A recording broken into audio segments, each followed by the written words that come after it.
President Obama defending his decision to take executive action to prevent the deportation of nearly 5 million immigrants and help them get work permits. Every president in the history of our republic has issued executive orders, but the right is trying to argue that this order goes beyond what's allowable under the rule of law. Here is Daniel Halper, now online editor for the Weekly Standard. Daniel, good to see you.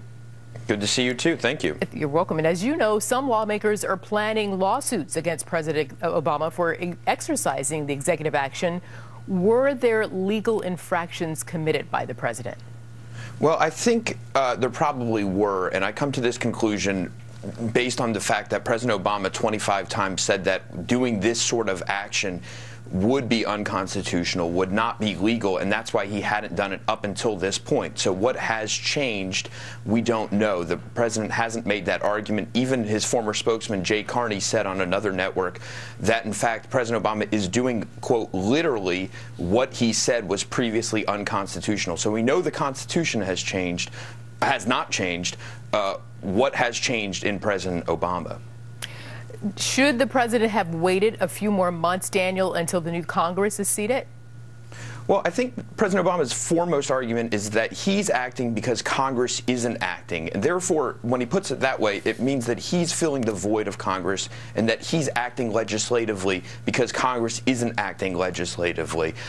That isn't his duty. That isn't his role. Look, he shouldn't have done this because it's not the right thing to do, because it's not his role in government. He could have hoped to have encouraged the congressional members to do this because he thinks it's right, because he thinks it's good for the country and good for immigrants all around America. But that's not the argument. You know, it doesn't mean that he should do this action, and I think that's a massive legal problem. Once the new Congress is in session, do you think that they will write a law that would propel the president to reverse his executive action, or is that even possible? No, I don't think it's possible. I don't think it's likely. I mean, I think it's possible they can write a law, but I think it's very confusing, right? How are they going to do it? Are they going to attach it to various spending measures and asking them not to do it?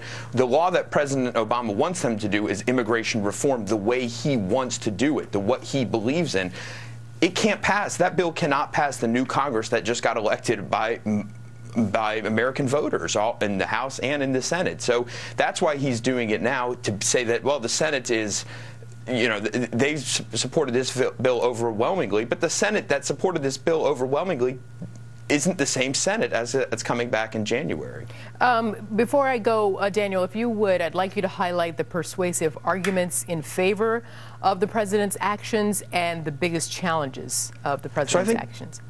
I think the most persuasive argument for President Obama's actions is that law enforcement has limited resources. They can't enforce the law, you know, in various neighborhoods, local neighborhoods. Police make deals with, you know, plea deals and whatnot, and they can't enforce the laws as they're written. So there are prosecutorial discretions that local government and federal government makes because of limited resources. But that's not the argument that President Obama is making to the American people. He's making the argument that he's filling the void of Congress, not that we're only doing this because we don't have the resources to do it.